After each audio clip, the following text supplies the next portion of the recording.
Boa noite a todos. Sejam todos bem-vindos à live de apresentação de resultados do terceiro trimestre de 2022 da Azevedo Travassos. Eu me chamo Bernardo Mendonça, sou diretor de Relações com Investidores da companhia e gostaria de cumprimentar todos os nossos acionistas aqui presentes. Hoje aqui comigo está Gabriel Freire, presidente do Conselho de Administração, mais à esquerda do vídeo, Gustavo Rocha, presidente da companhia, ao centro, e Ivan de Carvalho, diretor executivo e responsável pelas nossas operações. Antes de dar início aos comentários sobre os nossos resultados, gostaria de informar que essa videoconferência está sendo gravada e todos poderão fazer perguntas através do chat. Além disso, é importante ressaltar que as informações da administração envolvem riscos e incertezas e podem se referir a eventos futuros. Qualquer mudança em política macroeconômica ou de legislação, além de outros resultados operacionais, podem afetar o desempenho da companhia. Gustavo, por favor.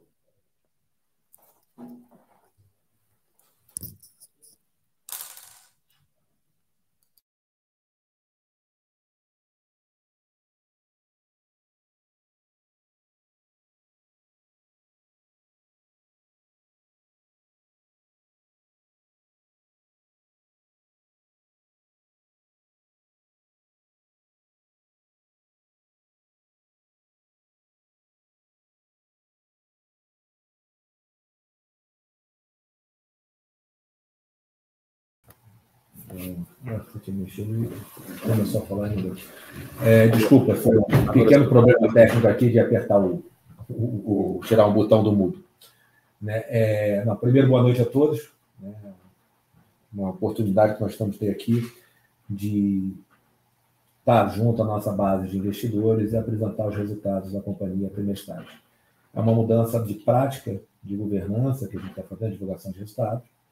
A partir desse trimestre agora, a nossa ideia é todo trimestre fazer uma live, divulgando o resultado, trazendo a evolução da companhia, tirando um pouco o lado frio dos números e falando um pouco da evolução do business, dos desafios que nós estamos enfrentando e a perspectiva e as oportunidades que nós estamos vendo para a companhia. Então, basicamente isso.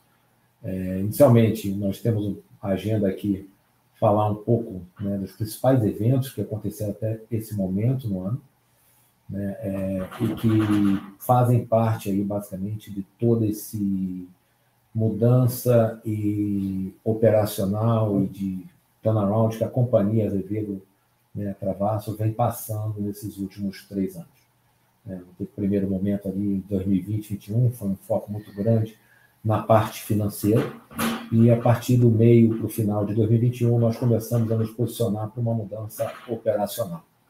Logicamente, tem todos os desafios de uma mudança operacional e também as perspectivas e problemas que vêm acontecendo nos últimos meses. O primeiro fato relevante foi a aquisição da Reptor, todos os senhores sabem, que ocorreu no final do ano passado, ali 15 de dezembro. Na realidade, a entrada na operação nós começamos 15 de dezembro, início de janeiro. Pegamos ali o início de ano com uma nova onda de Covid e todo esse processo de restauração ele vem sendo ocorrido. A Reptor é uma aquisição importante, a gente acredita muito no potencial do mercado. Mais à frente vocês vão ver um pouco o tamanho das oportunidades que ela representa, do ponto de vista de mercado, como de backlog. Mas o período dessa aquisição tem todos os desafios de uma aquisição que foi feita por uma empresa que estava no processo final de turnaround e que nós estamos implementando desde ali do final do primeiro trimestre de 2022. Dentro desse processo, tem uma questão de integração junto com as Azevedo Travassos, implantação de sistemas, integração de processos e pessoas. Passou também aí por um processo de reestruturação de equipe operacional. Nos últimos 6 meses aí nós fortalecemos bem a equipe operacional da Reptor, trouxemos um novo diretor de operações, um novo diretor financeiro, para posicionar a empresa de forma adequada para o futuro. Da ponto de vista de Azevedo Travassos, de estruturação para o crescimento, a gente fez uma decisão, no meu ver, foi acertada, né? A gente cresceu um pouco o custo de overhead, de SG&A na operação da Azevedo Travassos S.A. e da Infra, né? E que era basicamente isso aí está alinhado para a gente ter capacidade não apenas de suportar a aquisição da Reflex, mas também de retomar, né, o posicionamento da Azevedo Travassos Infra no mercado de construção, né, do brasileiro. Então, a gente começou ali essa estruturação, passando por uma estruturação de área, né, uma estruturação e contratação de pessoas na área financeira, depois fomos para a área técnica e para a área comercial. Né? Sem a área comercial e a área técnica, só para vocês entenderem, né, a gente não seria capaz de crescer e de chegar no momento que a gente está chegando agora no final do terceiro TRI de 2022, no posicionamento e na retomada operacional que a gente propiciou a Azevedo Travassos. Alguns problemas disso, né, isso traz um descasamento no primeiro momento entre despesa e receita, né, e a despesa, nesse caso, eu vejo muito mais como um investimento na retomada da companhia do que uma despesa de descontrole de custo ou uma coisa relacionada a passado. Né? Então, isso a gente reflete, vocês veem, podem olhar na nossa divulgação de resultado, nosso D&A, ele é um D&A que ele está um pouco alto para o que a empresa faturou nos últimos 9 meses. Mas se a gente olhar para uma perspectiva de próximos 12 meses, eu acho que o nosso D&A está de um tamanho bom e é um D&A que nos dá a capacidade, né, de crescer ainda mais e de ter esse crescimento de forma sustentável. Né? E o próprio, né, eu acho que é importante mencionar nisso, o próprio ciclo, né, que é o ciclo que é o mais importante aqui para a gente no início do processo, o ciclo comercial de conversão de pipeline em backlog, ele é demorado. Então, não é um investimento. Se a gente não tivesse tomado a decisão de investir no final do ano passado, provavelmente a gente não estaria chegando hoje, né, com o pipeline que nós divulgamos de quase 10 bilhões de reais e de ter um backlog aí de mais de 1 bilhão de reais. Tudo isso foi construído ao longo de 9 meses, né, com muito trabalho, né, e porque a gente estava posicionado. E, né, a conversão desse pipeline é uma coisa imediata, ele toma tempo. Né, então, isso eu acho que fala. E, por último, né, eu acho que nós estamos entrando agora numa nova fase, que é o desafio, né, que é o desafio de, dado que convertemos esses pipelines, né, a gente tem um desafio de mobilização de equipes para essas obras. Então, também, o nosso D&A cresceu um pouco, nós já tínhamos mobilizado algumas pessoas, trouxemos algumas pessoas-chave que trabalharam junto da área técnica no processo de orçamentação e que agora, na hora que nós estamos começando a mobilizar as principais obras, essas pessoas já estão dedicadas, já estão aculturadas, já estão no processo e, mais importante, eles participaram do processo de orçamentação. Então, isso é fundamental, né, no momento de execução e de estruturação de equipes, que isso ocorra de forma coordenada. Então, basicamente, esses são os principais pontos, né, do ponto de vista qualitativo que a gente pode destacar, né, na empresa ao longo de 2022. Agora, pode passar, Bernardo? Eu só queria acrescentar um ponto, desculpa, Gustavo, não queria mas acrescentar um ponto para essa questão de um fato importante do ano de 2022, que foi a nossa capitalização. Ao longo, desde que a Rocket assumiu o controle da companhia, essa foi a terceira capitalização, né, ao total, ao longo desses anos, foram captados 270 milhões de reais em novas ações para a companhia, mas foi a primeira capitalização utilizada para financiar a atividade operacional da companhia. A companhia, só para lembrar a todos, ela veio de uma reestruturação muito virtuosa desde 2019, era um passivo total de cerca de 200 milhões de reais que foram reestruturados sem acesso a medidas externas como recuperação judicial e extrajudicial, e isso tudo graças a capitalizações que aconteceram em outubro de 2020 e maio de 2021.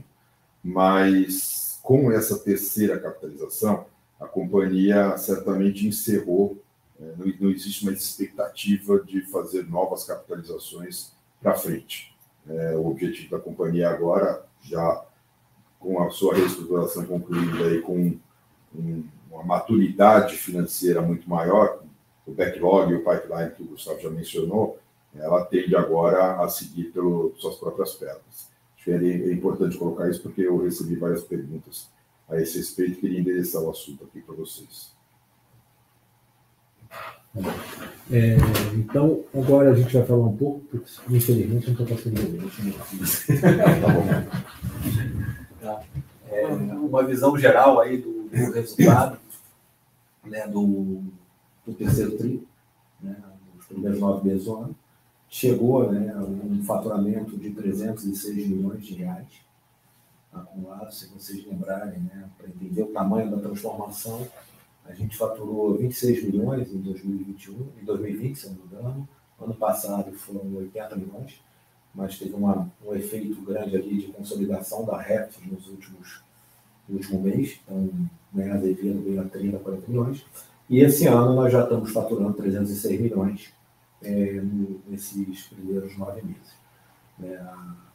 A perspectiva é desse número continuar crescendo, né, pode ser uma taxa aí, uma PG nos próximos meses, né? Esse resultado, esse faturamento, né, a gente teve um resultado negativo operacional nos primeiros 9 meses de 17 milhões de reais, aproximadamente, sendo que a infra foi positivo, na Repsol nós tivemos um resultado negativo de 7,6 milhões de reais. Esse resultado, né, basicamente, a gente pode explicar de duas formas, né? A gente tem uma questão na Repsol, teve um contrato que já se encerrou, que era um contrato da Regap, era um contrato que veio no legado, era um contrato que desde a época que a gente fez a due diligence, a gente sabia que era um contrato que não performaria muito bem.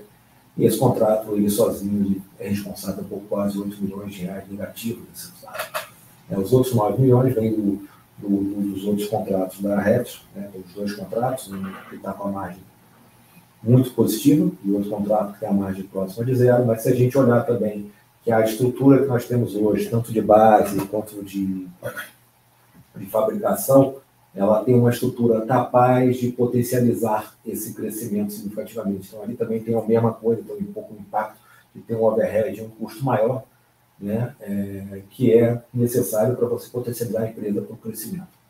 E aí, na hora que a gente falar um pouco do pipeline da Repsol, vocês vão entender o que eu estou falando melhor, né? Então, o resultado é isso. Quando a gente bota o resultado, a questão da TSA, eu acho que reflete um pouco dos números que a gente falou, né, que é esse investimento todo em pessoal, overhead e algumas outras despesas que a gente vem limpando no nosso balanço, que levaram ao resultado negativo aí de 35 milhões, totalizando um resultado de aproximadamente 50 milhões negativo ao longo do ano. É importante também, né, esse é um ano de ajuste ainda no nosso balanço, algumas contas, isso aí não é um resultado financeiro negativo, quer dizer, não teve um impacto financeiro, tem muita coisa aí, tem impacto apenas contábil, né, que a gente está trazendo. Então, só para vocês entenderem, quando a gente olha a Repsol, né, do ponto de vista de amortização e depreciação, tem quase 28 milhões de reais que entram negativamente no nosso resultado. É um impacto não financeiro, pelo valor, né, que foi contabilizado a aquisição, tanto de amortização de ágio quanto a depreciação, que levam a essa questão. Próximo, por favor. Tá, então, eu acho que esse slide reflete bem o que eu comentei anteriormente, né, que esse investimento em pessoas e tudo mais levou à possibilidade da gente sair, né, novamente, voltando no tempo. Se a gente lembrar a Azevedo Travassos Infra no final do ano passado, se não me engano, a gente tinha um backlog de menos de 50 milhões de reais, né? Isso permitiu que a gente acabasse agora, esse semestre, né, com um backlog, esse trimestre, desculpa, no final de setembro, com um backlog, né, de aproximadamente R$ 845 o backlog financeiro da Azevedo Travassos Infra, comparando com o ano passado. Eu acho que algumas coisas importantes citar desse backlog, né, esse backlog de 845 milhões da Infra, ele é basicamente 95% dele cliente privado, né? Se eu estou considerando o Sabesp como economia mista, né, colocando com o privado. Mas se tirar o contrato da Sabesp também, nós estamos falando aí de quase 85% do nosso, 85% a 90% do nosso backlog é no cliente privado. Né? Isso é importante ressaltar, porque o nosso foco de retomada, de crescimento, de desenvolvimento comercial, ele tem sido muito grande no cliente privado. Né? Estamos evitando fazer cotações em licitações públicas. Né? Basicamente, não temos nada contra, lógico que a gente tem que trabalhar com clientes qualificados, dependendo da situação, né? Mas é uma questão de, pela situação de falta de caixa, déficit do setor público, e pelo cliente no setor público ter uma competitividade muito maior, né? Porque são licitações públicas e está aberto para todo mundo, a gente resolveu focar nesse cliente privado. Esse processo tem sido muito bem sucedido na minha avaliação. Hoje a gente tem um relacionamento comercial com os principais grupos de infraestrutura do país. Então, quando a gente vai para o setor de rodovias, nós estamos conversando com todos os principais players, setor de saneamento, a mesma coisa, setor de óleo, gás, na parte de dutos, de energia, estamos conversando com players significativos, não com todos, mas também estamos muito bem posicionados. Né? Setor de aeroportos, estamos conversando com os principais players também. Então, a gente conseguiu estabelecer esse relacionamento e estamos tendo a oportunidade de ser convidados para processos de cotação. Quando a gente olha na parte inferior dos gráficos, a gente tem ali o backlog da Refts, né, que está na casa de 340 milhões de reais, né, dos 2 contratos que nós ainda temos lá. Tá? Outra coisa importante, só para mostrar, tem 2 gráficos aí falando de backlog. Né? Basicamente, a diferença do gráfico da esquerda, quando a gente fala de backlog contratual, então são contratos que estão no nosso backlog, mas naquele gráfico da esquerda, ele não leva em consideração a participação percentual das Eletrobras. Então, aquele gráfico sempre vai ser maior. É importante também ressaltar, né, eu acho que nesse gráfico, a gente vê aqui no gráfico da direita, a gente teve um crescimento, né, novamente da infra, e esse crescimento nos últimos 6 meses de backlog, ele foi muito fortemente concentrado em contratos onde a gente tem 100% de participação. Então, isso mostra, mais uma vez, o nosso êxito na retomada, no relacionamento com os clientes, e a gente está conseguindo desenvolver isso basicamente com a Azevedo Travassos, infra sozinho, com base na carteira dela e na capacidade de execução dela. Para frente, logicamente, a gente continua procurando parcerias, né? Não tem nenhuma direção estratégica de vamos crescer o backlog apenas em contratos que nós temos 100%. É sempre importante também trazer parceiros que possam agregar, né, para a gente, e isso a gente está também qualificando bastante, trazer parceiros que agreguem para a gente, ou do ponto de vista financeiro, do ponto de vista de execução e do ponto de vista de tecnologia e relacionamento com a gente. E a gente tem sido bem sucedido, está fechando algumas parcerias interessantes e promissoras, né, para o pipeline que a gente está colocando. Pode ir próximo, Renato, por favor.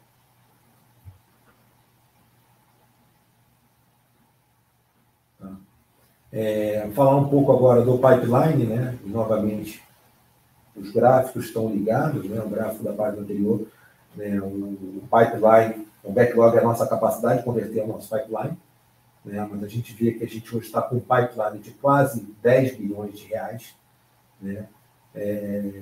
Pipeline, leia-se, entenda-se por projetos que a gente recebeu um convite para uma RFP, para fazer uma cotação, já cotamos, então são processos que ainda estão em fase de análise, né, e decisão final do cliente, ou que ainda estamos no processo de orçamentação.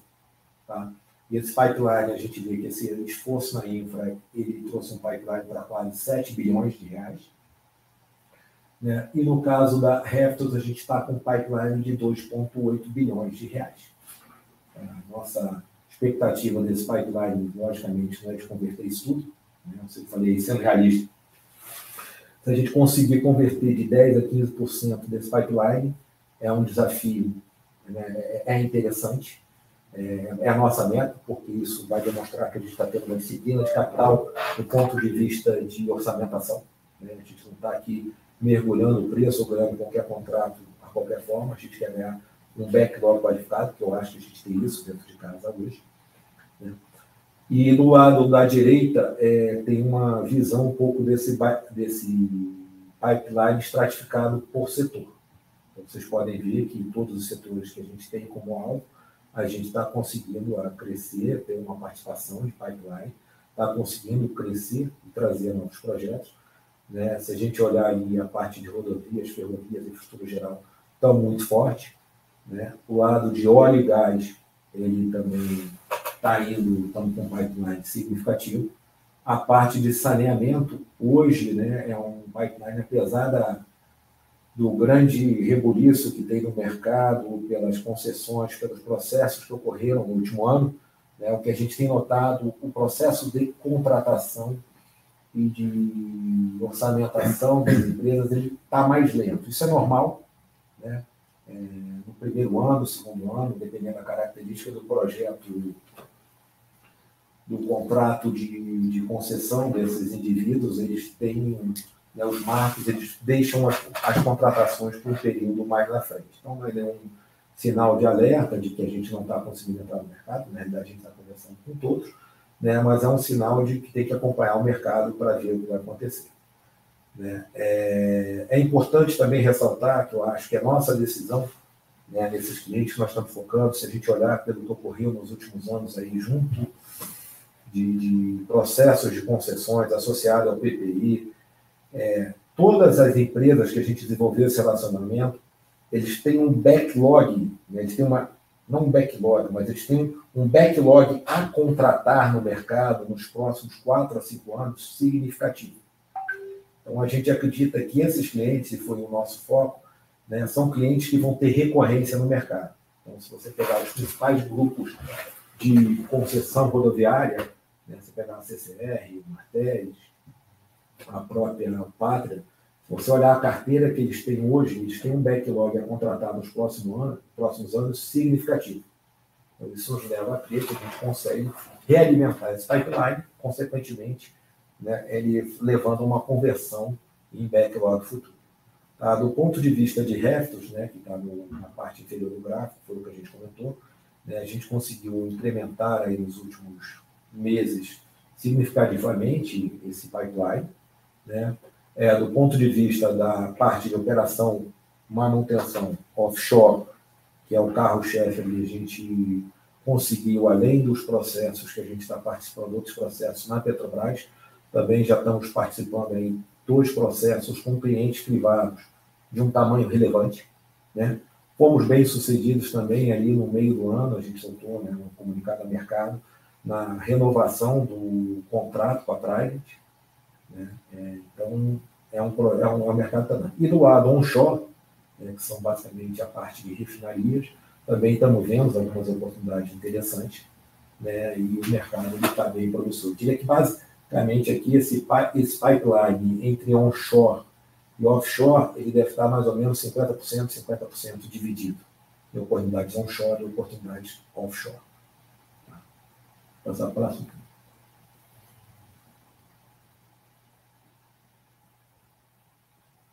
Só volta um pouquinho ali, eu não sei. Tem alguma coisa a acrescentar, Ivan, na parte de pipeline, backlog? Eu acho que você colocou bem, né, Gustavo? Isso é, assim, Chega mais para frente, acho que você colocou bem esse investimento todo que foi feito na área de engenharia, de qualidade, segurança e meio ambiente, para dar o respaldo necessário para os orçamentos serem bem feitos e com características que atendessem os nossos clientes. Né? Então, hoje, a importância aí desse backlog conquistado, tanto pela pelas Eletrobras de Infraestrutura, quanto pela própria Reftos, ela é um backlog muito saudável. Né? Então, com boas perspectivas aí de resultados, de margem, né, de lucratividade, e ele está com clientes muito importantes. Né? Então, nós estamos falando aí de Petrobras, Vale, Sabesp, a própria Arteris, né, que é uma concessionária importante aí de rodovias, a AENA, que é um importante player aí na parte de aeroportos, né? Então, são clientes assim, de primeira linha e tudo, né? Onde a gente está tendo um desempenho bom de entrega, de cumprimento dos contratos, tá? Então, isso é fruto justamente dessa decisão de investimento, assim, para deixar a empresa sólida e com capacidade de entrega dos projetos que ela está conquistando.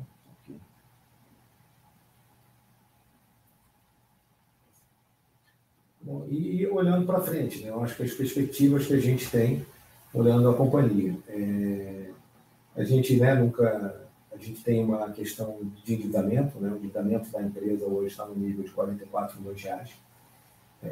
Particularmente, eu não acho um nível de endividamento alto, se a gente levar em consideração o potencial de faturamento que a gente vai ter no ano de 2023.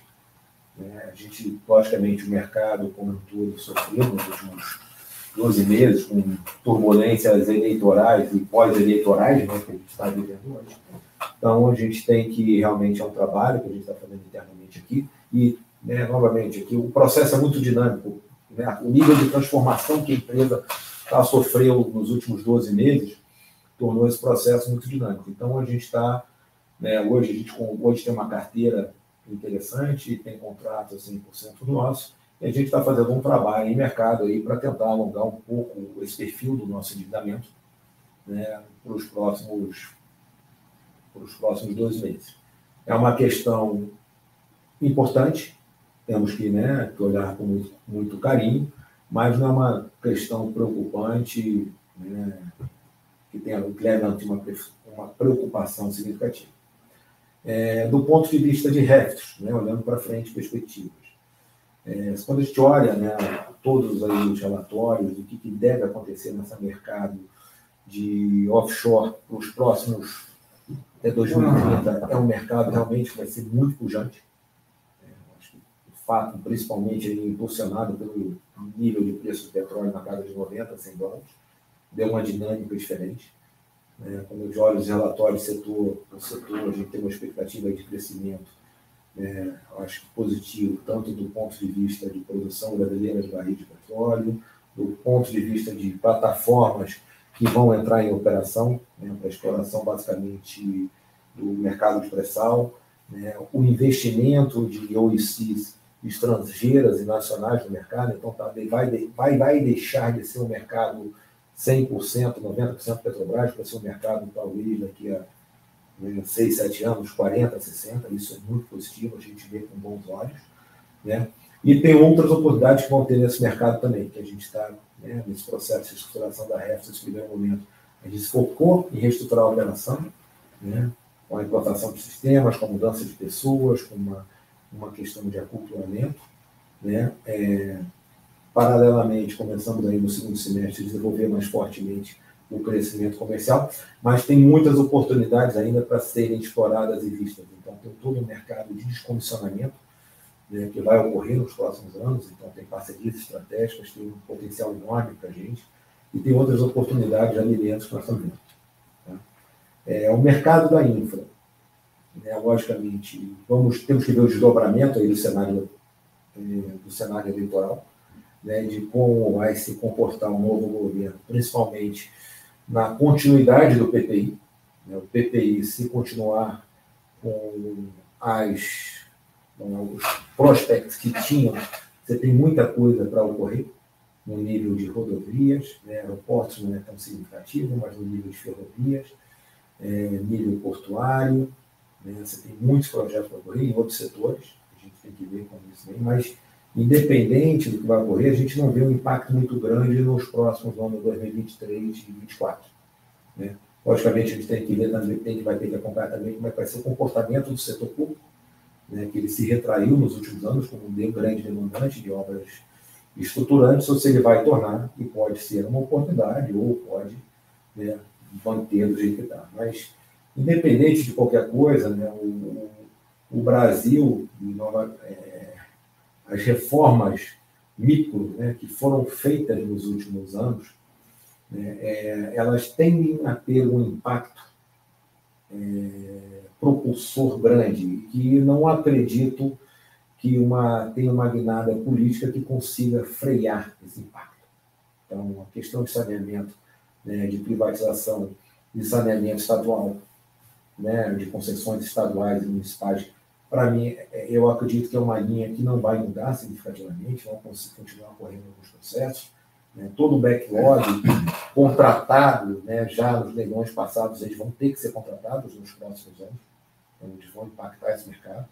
E mais importante, eu acho que algumas privatizações que foram feitas, principalmente no setor de dutos, né, e a questão de energia, com a entrada de termoelétricas, que é uma oferta de gás que você vai ter no Brasil nos próximos anos, né, nos levam às perspectivas de que você não vai conseguir ter uma mudança de derivada significativa disso. Então, o mercado vai continuar aquecido. Isso, alinhado, né, a toda a crise que o setor de infra passou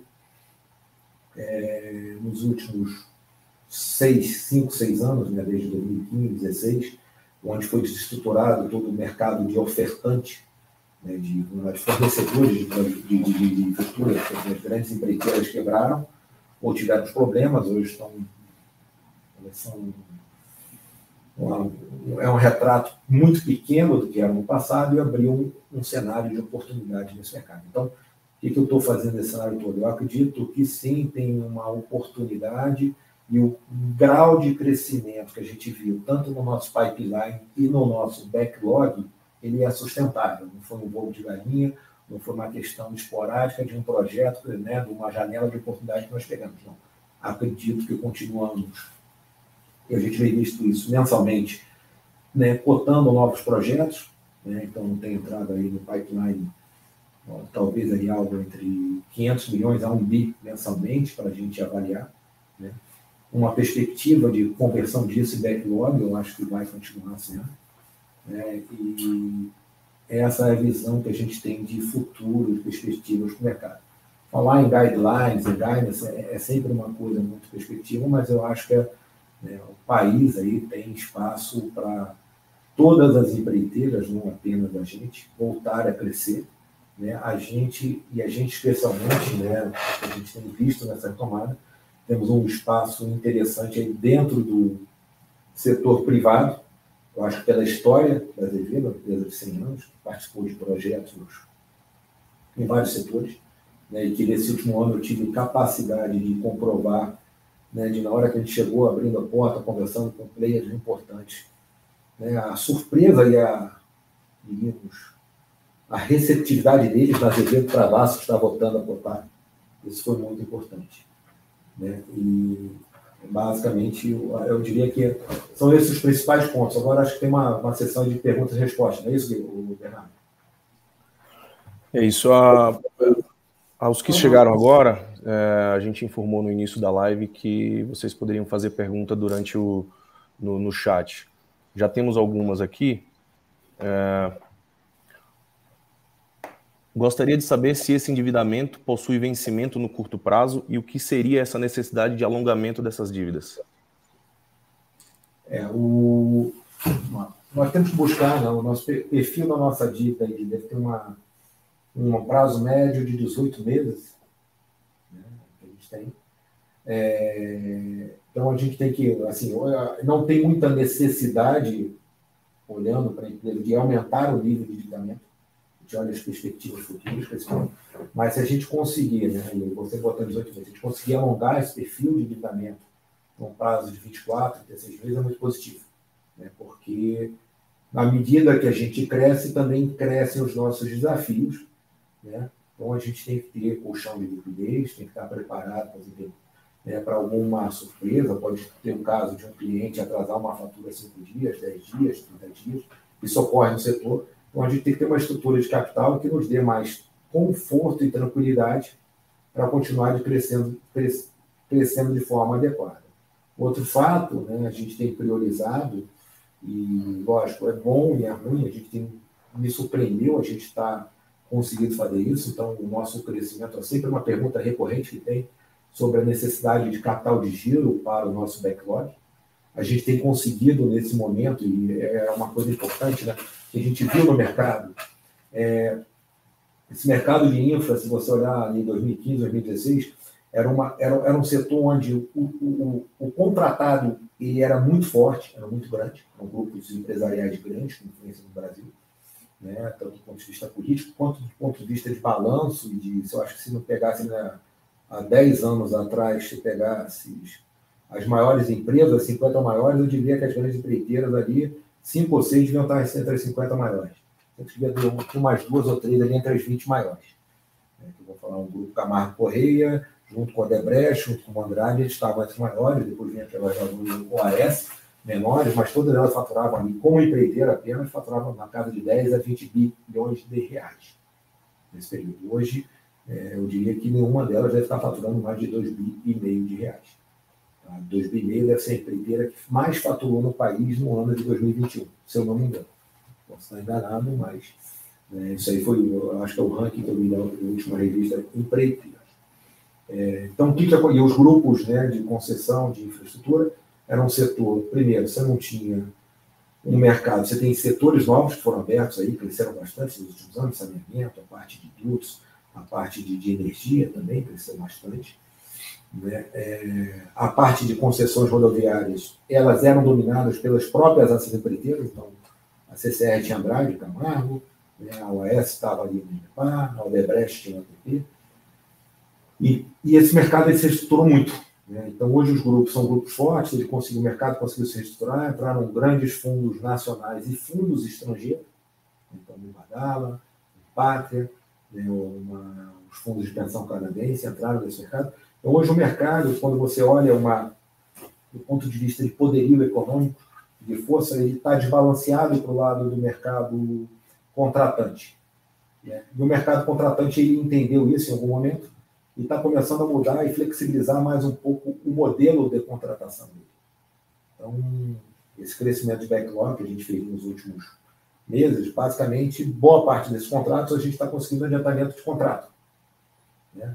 Está conseguindo algumas flexibilidades nas negociações que talvez há 5 anos atrás fossem impensáveis. Isso não é só a gente, não é um mérito exclusivo da Azevedo. Quando eu converso com outras empresas de setor, né, a gente está começando a ver uma mudança de postura do contratante, até porque ele está entendendo que a importância da execução, da entrega no prazo desses contratos, né, ele é fundamental, porque do outro lado ele tem uma questão de fruição de receita, ele tem um problema de multa de agência reguladora, ele tem uma série de outras penalidades. Então a gente está começando a ver o mercado, ele está começando eu diria nem o seguinte, algum momento no pêndulo da balança ele foi muito forte, o contratante ele sempre jogou muito o custo e o ônus da contratação para o contratado. Nesse momento ele está começando a trabalhar mais em parceria, e está começando a trazer um equilíbrio. Há pouco tempo aqui, 30 dias atrás, nós tivemos uma visita aqui de uma das maiores empresas do país, interessada em sentar com a gente e entender, porque a gente voltou a cotar para eles e o que nós precisávamos. Né? Foi uma conversa bem atípica. Né? Era inimaginável, há 2 anos atrás, esse cara chegar, visitar a Azevedo, que é uma empresa em retomada, né, operacional, e querendo saber como é que ele podia nos ajudar. Isso foi uma conversa muito. Então, acho que tem um mercado, uma oportunidade interessante nisso.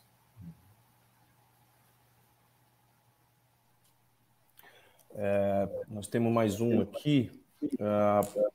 A empresa pensa em realizar mais aquisições diante do cenário atual ou entende como melhor estratégia o crescimento orgânico?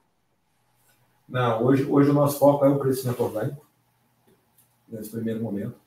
Até porque o crescimento orgânico, acho que desde que o Gabriel aqui iniciou o processo turnaround, ele era um grande desafio.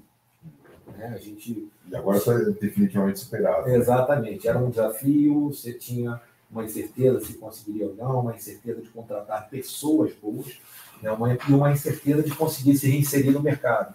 Eu acho que esse grande desafio, nesse primeiro 12 meses, a gente superou isso. Eu acho que a gente tem outros desafios agora, no momento que a companhia está.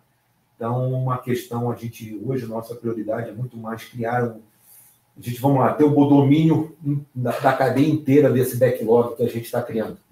Na hora que ele sai da orçamentação nossa, que a gente inicia uma mobilização dentro da companhia, né, a gente evita surpresas que ocorrem aí ao fazer a aquisição, ao fazer um crescimento orgânico. Isso não quer dizer que não, né, que está completamente fora do radar, mas é uma questão que tem que ser muito pontual, muito oportunística e que realmente agregue valor para a gente. Sem dúvida. E acrescentando, o objetivo, quando da aquisição da Reftos, ele não era tanto o crescimento inorgânico do nosso backlog. A Reftos, ela representou uma abertura, como vocês puderam ver nos slides anteriores, uma abertura de pipeline, uma abertura de nicho de mercado muito interessante, com uma barreira de entrada maior, e ao qual a Azevedo, com o seu acervo técnico da época, não teria acesso. Então, existiu ali uma conjunção de interesses, não só ligados ao aumento inorgânico do backlog, porque nem sempre a vinda de backlog por meio de uma aquisição ela é saudável para a companhia. Então, a gente, tendo superado essa questão, como o Gustavo colocou, esse desafio do crescimento orgânico agora no ano de 2022, e vendo que tanto a renovação do nosso backlog quanto o crescimento do backlog são muito potencialmente grandes aí para 2023 e 2024, não existe uma previsão, não existe uma razão lógica para pensar em novas aquisições.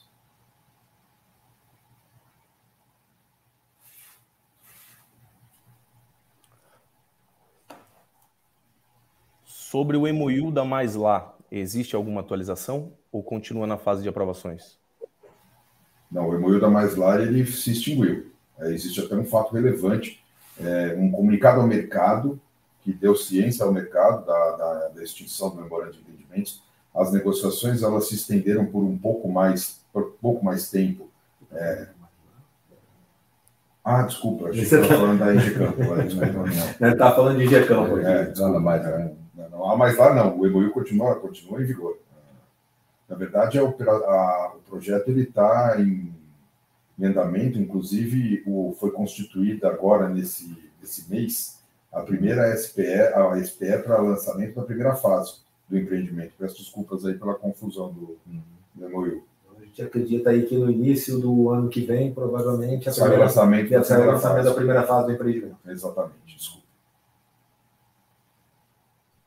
Tem algumas perguntas aqui que gostariam de detalhar um pouco mais os custos que impactaram no resultado do trimestre. Basicamente, os custos assim, do resultado trimestral. A gente teve um impacto no resultado que foi, como eu disse, operacional, relacionado ao projeto que acabou de regar, que deu um resultado negativo ali, que deu um problema de execução, né, no final, então impactou, e esse projeto acabou. Tem alguns recebimentos ali ainda para ter, mas não é nada significativo, não vai reverter esse resultado. Como eu disse anteriormente, era um projeto que a gente já esperava, né, com um resultado negativo, então não foi nenhuma grande surpresa. Estava ali, na época que a gente fez a do DIT, na época que a gente fez a precificação da Reftos, isso aí tinha sido levado em consideração. Né? Tem uma questão aí, outra questão que é importante ressaltar, que foi a questão que esse SG&A mais alto que nós temos, né? Então nós temos o SG&A aí, que ele basicamente, quando a gente olha o SG&A, toda a estrutura, tanto da Reftos quanto da Azevedo. Vou tentar ser aqui bem rápido, objetivo na explicação. Toda construtora, quando vai fazer uma precificação, ela trabalha com uma taxa de administração central. Tá? Que basicamente todo overhead, todo custo de área de orçamento, de área financeira, de área comercial, que ela precisa aí para rodar o processo, a gente coloca dentro de um processo de orçamentação. Ao longo como eu disse, a gente estruturou a Azevedo Travassos, né? Não quer dizer que a gente vai faturar a próxima, eu diria que hoje a gente tem a parte toda de back-office, comercial, a parte de orçamentação, a gente está preparado aí para um nível de faturamento, vamos entre 1 bi e 1 bi 500. Tá? A gente, no crescimento de estrutura, eu acho que seria mínimo. Então, esse custo, né, a gente, logicamente, esse custo é um custo um pouco mais alto, que a gente está preparado. Se você olhar no primeiro 6 meses, 9 meses, nós estamos faturando 300, quando a gente olhar para o ano e fizer uma projeção, nós não vamos chegar no faturamento, vai estar inferior a 500 milhões, né? Sem dar mil reais, mas vai ficar inferior de 500 milhões. Então, a gente tem um custo ali que basicamente não é custo, é um investimento. Se a gente olhar para o ano que vem e já olhar o que a gente tem em backlog em carteira, a gente vai conseguir crescer significativamente esse nosso faturamento. E se a gente conseguir converter parte daquele pipeline que está ali, a gente pode chegar muito aí próximo do número inferior da base que eu falei. Então, assim, com o futuro, né, eu acho que eu tenho uma outra pergunta aqui de resultado, de reverter resultado operacional, esse nível de despesa de SG&A, ele vai ficar muito equilibrado com o potencial do nosso faturamento. Mas foi um investimento que a empresa fez na frente. Então, assim, basicamente, são esses os dois grandes agressores aí de resultado. Né? Tem um terceiro ponto que a gente pode citar, que tem essa questão de integração de sistemas que estão fazendo a Hertz e tudo mais. Você teve algumas baixas lá de contábeis que não têm impacto financeiro significativo, né? Mas que foram feitas e que também impactam o resultado. É isso. Todo o trabalho que está sendo feito na companhia está sendo feito objetivando a reversão do prejuízo e o resultado de lucro para o ano que vem. Esse é o trabalho, esse é o objetivo que está sendo almejado aqui pela companhia. Podem falar mais sobre a renegociação das dívidas fiscais do Refis? Claro, com prazer. A companhia ela apresentou um fato relevante em agosto ou setembro desse ano, informando que ela aderiu à transação, a nova transação, que tinha sido implementada 1 ou 2 meses antes, com o objetivo de usar o seu saldo de prejuízo fiscal e base negativa do TSL para pagar o saldo devedor do Refis. Ela voluntariamente migrou o seu saldo devedor para essa transação e a expectativa é que as dívidas totais tributárias do grupo sejam reduzidas em cerca de 90%, sendo que o saldo devedor de 10% vai ser parcelado nos termos da legislação tributária que está em vigor. Provavelmente aí a gente deva ter uma solução dessa adesão até o final do ano. Acredito aí que até metade de dezembro deve existir um posicionamento da Receita Federal e eventual homologação do pleito da Azevedo Travassos. Acho que são esclarecimentos, né? Não são o total das dívidas tributárias, é a parte que está na TSA. Na TSA. É uma parte que está, né, de parte de tributário, né, de passivo tributário que nós temos na empresa operacional, na Hertz, mas mesmo até isso, com o novo Refis, a gente deve ter um desconto, né, e um parcelamento no prazo maior. Exatamente. É isso aí. Passando de 60 para 120 meses de boa parte da dívida. É isso aí. Bom, temos algumas perguntas aqui que a gente não consegue responder, como qual é o próximo contrato a ser informado, então a gente vai chegando ao final e eu gostaria de agradecer a todos pela presença, por estarem com a gente aqui.